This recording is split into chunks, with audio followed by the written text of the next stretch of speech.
Друзі, всім привіт! Дмитро, Полтавщина, сад з любов'ю. Листопад, 25-й рік. Бачу, що вже у багатьох руки чешуться різати дерева.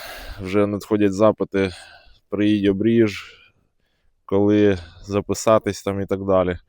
Хотів трохи роз'яснити ситуацію по обрізці пізньої осені, щоб було краще зрозуміліше, коли і що краще робити в обрізці дерев.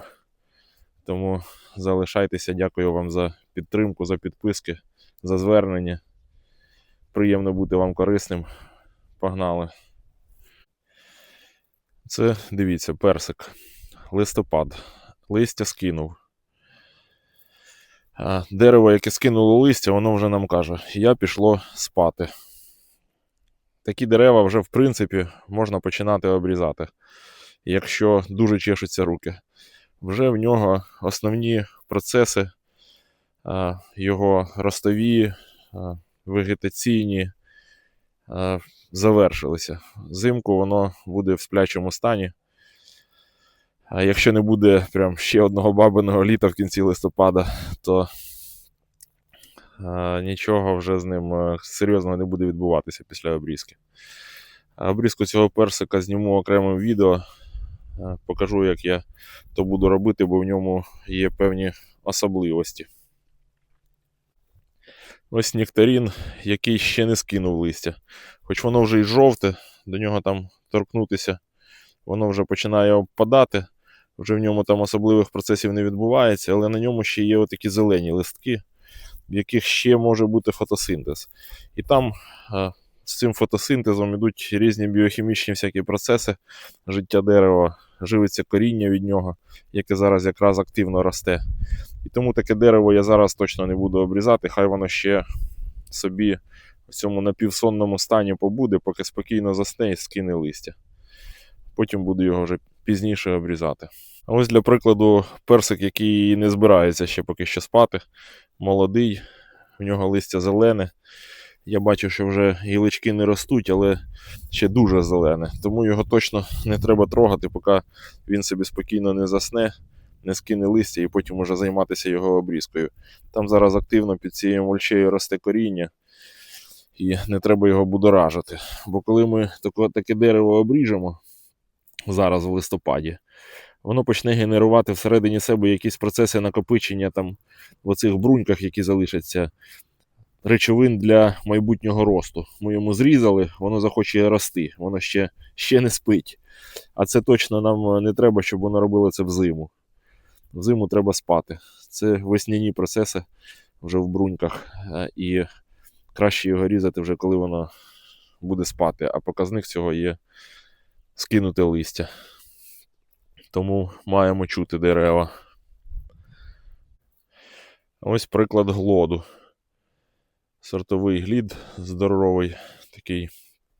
Вже листя скинув, тому я дозволив собі взяти секатор в руки і пройтися по ньому, по формуванню його скелетних гілок, по переводу на зовнішні бруньки, по зменшенню росту скелетних гілок. Бо тут ось вона, наприклад, починає перебирати на себе від центрального провідника. Половину його складає. Того, вірніше, не половину, а така сама товщина. Мені це не треба. Треба, щоб центральний укріплявся, тому прийшлося цю гілку обмежити. Бо коли садив його, то принцип підпорядкування тут не зберігся, бачите. Або я його просто не помітив. Це років 5 тому. Тому зараз тут низько я прибрав скелетну, щоб вона на себе не тягнула, а пішло більше поживних речовин в центральний провідник. І потужні скелетні трохи обмежив, перевів їх на бічні. Це теж листопад, скинуте дерево. І коли я буду робити вже пізньоосінню обробку з препаратом 30D, то ці вже рани будуть ним оброблені. Спокійно собі підуть в зиму. Це ось шовковиця. Чорна скинула листя. Біла ще не скинула листя. І для шовковиці в моєму саду це не показник, бо обрізаю я її в червні, після того, як з'їмо весь урожай. Тому не беріть це правило для всіх дерев. Якщо ви ріжете шовковицю за тим, як я це роблю, то червень – показник, маркер, коли різати, коли з'їли всю шовковицю. Тоді починайте різати. І от до кінця осені дивіться, які вудки вона викидає, які повністю загрузяться урожаєм. Про це окреме відео. Тут вгорі посилання на нього можете подивитися. Яблуні ще взагалі зелені стоять, тому хай собі насолоджуються осенню і спокійно йдуть в сплячку. Потім будемо ними займатися. Груша на айві скинула вже листя, тому її, в принципі, можна буде обрізати. І потім якраз також при осінній обробці вже всі ці рани будуть оброблені. Тому, друзі, чуйте дерева, не тільки себе. Бо коли руки чешуться брати секатор, не завжди то для дерева може бути найоптимальніше. Майте різноманіття в саду. Це корисно і для самого саду. Він тоді вступає в синергетичні всякі зв'язки між деревами.